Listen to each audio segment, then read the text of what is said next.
Again, I know I just asked you this, but I'll kind of ask it on the record now. About how long ago did you leave Venezuela? It was about 2014 when my son was 1 year old. I couldn't stay more because I was in a point where if I didn't have diapers and we couldn't buy them, or anything, and I had to like, hey, I have milk, do you have diapers? So we started like trading things to try to survive, and I just didn't want to put my son through all of that, so I thought that the best thing was trying to leave. Okay. Let's make sure you're still in frame. Perfect. And I know you said that you had some family that still live in Venezuela. I have a lot of family that is still live in Venezuela. I have uncles and aunts and cousins. My brother, my younger brother, he still lives in Venezuela. Now, obviously, I know everybody in the world, and I'm sure your family in particular, have been watching the news of what happened over the weekend in Venezuela. And I know there's been a lot of conversations about, especially with people in this country that maybe not aren't a fan of what we did, what the military did in Venezuela, removing Maduro.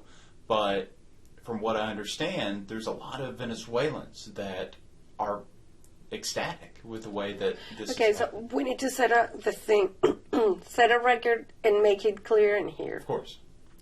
And this is the most important thing. 100% of the Americans that are against what happened in Venezuela are not coming from experience, okay?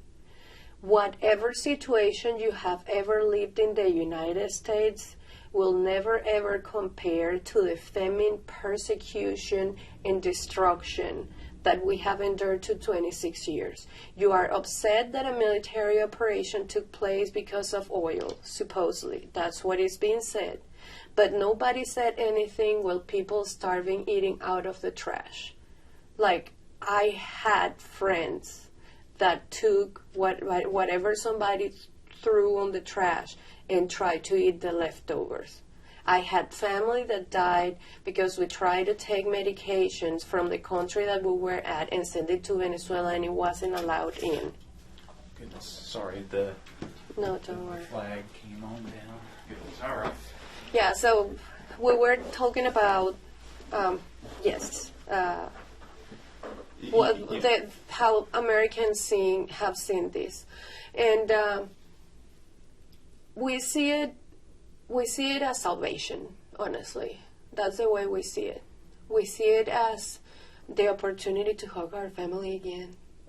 Because, I'm sorry. We fought way too hard. And we were either killed, run over by their tanks, taken to prison and disappeared. People that I studied with, they just disappeared. They just took them away. They vanished them.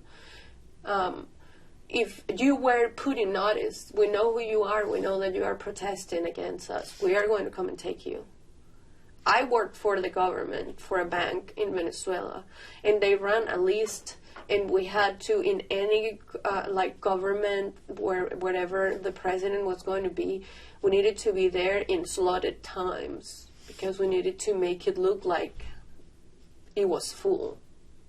So an American that hasn't lived the terror of socialism will never understand what is going on right now. I don't care if you have a master's degree in whatever.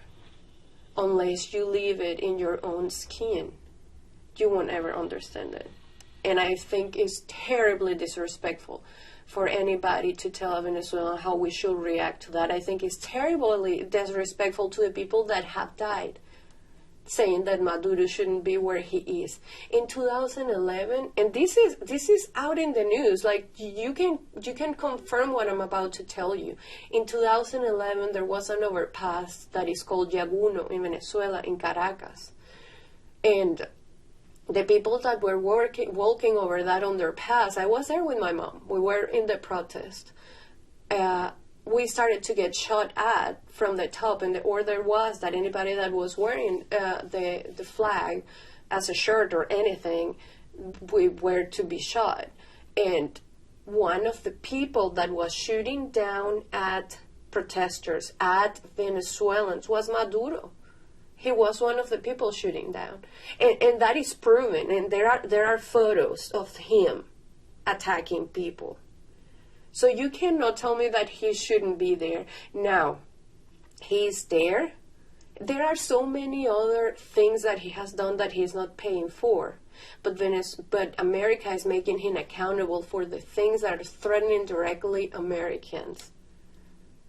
Like drug charges and everything. It's just the opportunity that we have before other crimes. He can at least pay for some, and we can have hope in freedom. When I saw the news, it was 5 a.m. I woke up and I read it, and I couldn't believe it. And I was like, no, this is impossible. Let me read again. I just jumped and I started screaming and crying, call my mom, call my brother. I mean, we are happy. This is what we prayed for. This is what we dreamed for. We are not free yet.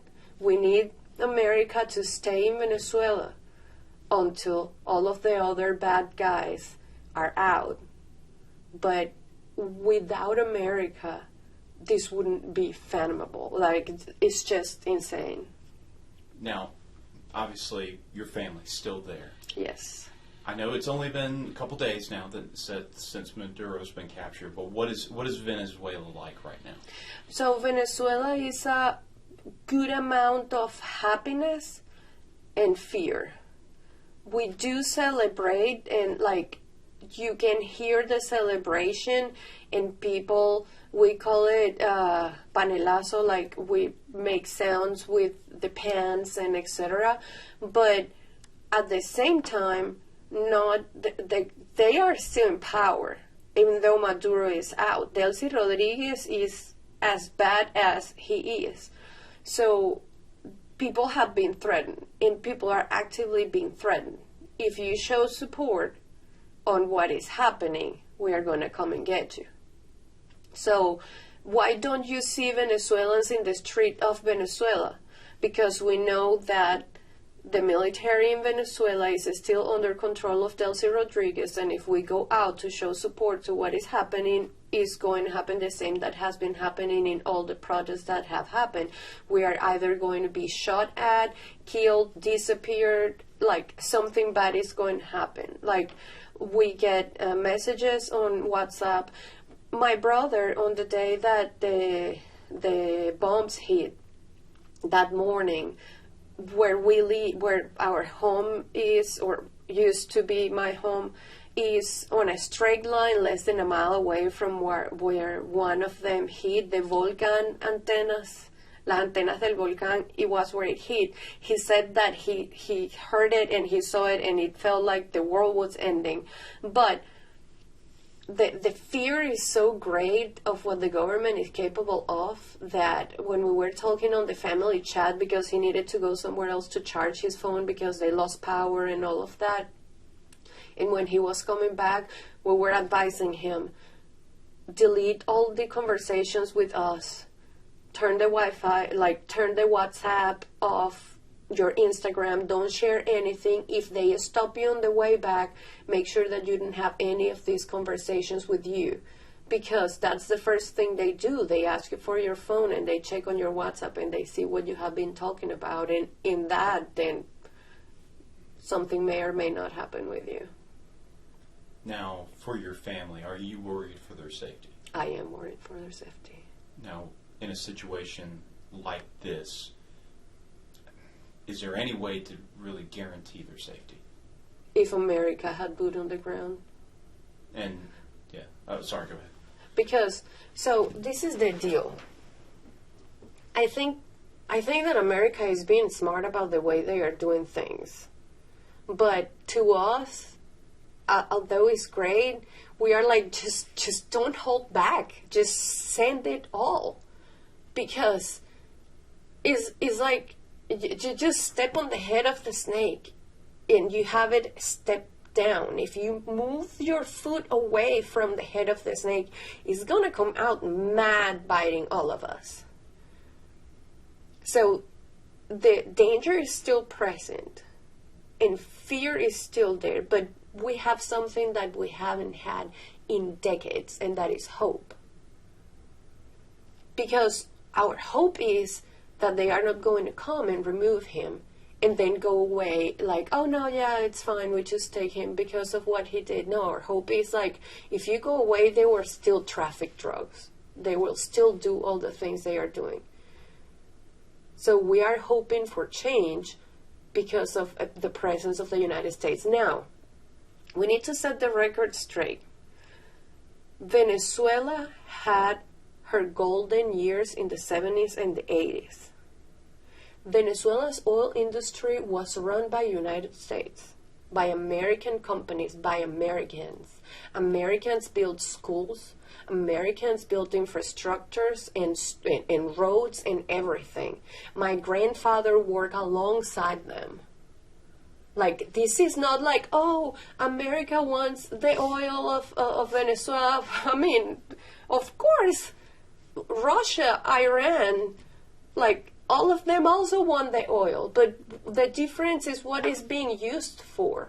When Venezuela was in its prime, it was the United States. We have words in our language that are an adaptation of Americans. Like, watchman is the guy that stand watch. We call it watchman.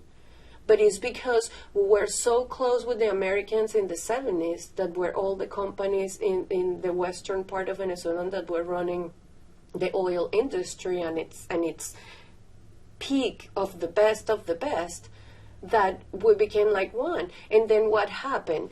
In the late 80s, Carlos Andrés Pérez, that was the president before Chavez, then he decided to nationalize it. And that's when some of the companies started to leave the country. After that, after a few years of Chavez in power, then he decided to 100% nationalize it, but he didn't do it in the way that should be done by repaying the investments or setting the record straight with the companies and sending them out. He expropriated the companies and became Petróleos de Venezuela. What happened? Total chaos, because not a single Venezuelan was prepared to work with the oil companies that they were left with. They didn't know how to work with their refineries. They didn't know how to work with the companies themselves. And that's how we came from being the biggest country in oil to literally produce less than 18%. We produce less than Colombia. It's just insane. We can't even refine our heavy oil. That's why Iran has to help us. It's just insane. It's a lot that goes on. So when somebody says, oh, America just wants the oil, take it. We just want food. Take the oil. If Russia and Iran and all of those countries are taking it already, Cuba, please, America, take it. Welcome, Americans, please. We just want to be able to have a life so we can pay for it, so we can live, so we can eat. People say, oh, it's going to be the 52nd or whatever state. Heck yeah, I'll dance the YMCA. But because my family will have food on their plates, because I will be able to go and hug my brother. I haven't seen my brother in so many years. We are considered traitors because we left our country. Our passport means nothing.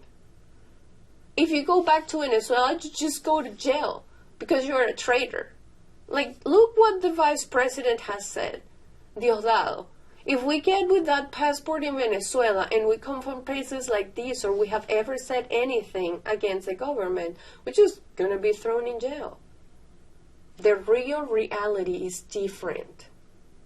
The real reality is different. Those Americans, free Maduro, that's not real reality. That's them living in their little fairy tale story that are going to have a rude awakening. That's the truth. Check one last thing on here. Just, I always get paranoid with my camera, but very powerful stuff. Very powerful. I think you've answered. I think you've answered everything that I've been going to ask. But is there anything else that you would like to add that maybe you haven't said that would be really important? I talked to my brother this morning that lives in Venezuela, and I asked him those words. I said, I'm having the opportunity to talk to somebody about the situation in Venezuela. If you had the opportunity to talk, what do you want me to say? And he said, I want them to know the truth. In here, we don't have a future. When we work, we don't work for a home. We don't work for a car. We don't work for future plans. I would love to have children, and I can't. Not because I physically can't, but because we cannot afford it. We work for survival, and sometimes that doesn't even happen. So the real reality is, as long as America continues on help, there may be a future. I may be able to go and see my brother again. Hey, it's so strong. I have constant nightmares that I am ripped away from my husband and I'm sent back at Venezuela, and I'm terrified of what they are going to do with me. And those are nightmares because I love my country, but how can I live in it? How can I survive in it? There is not even the chance for survival. I had to leave my country. I had to cross the border with a 1-year-old to Brazil. I had to hide my son in a car because the military police wanted to take us. Because we were trying to leave the country, they wanted to force us to stay. I left my country with just the clothes I was wearing and a little bit of diapers and milk that I had left. Don't you dare telling me that this is not a reason for celebration. When I first come into the United States, I cried and had to turn around to my husband and ask him to please help me to open the shower because I didn't even know how to open the shower. When I walked into Walmart and I saw so many options to eat, I couldn't believe myself. Our reality is different. We want to live. And you guys have everything in this country, more than you could ever imagine. And I just wish that you could love it a little bit more and respect it a little bit more. Because if I had to give my life for America, I would. Because my family, I can have dreams and hopes and plans of a future, dreaming of a home, of a car, and all these silly things. Because of the United States.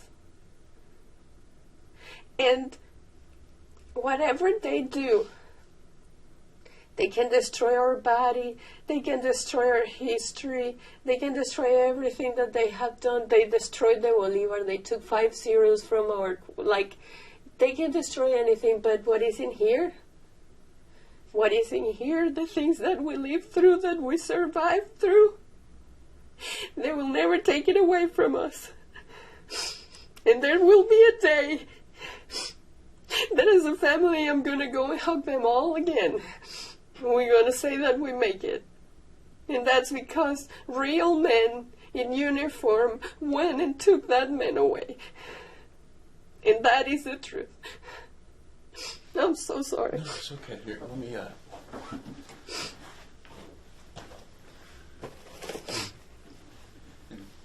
Thank you so much. I'll go ahead and turn this off.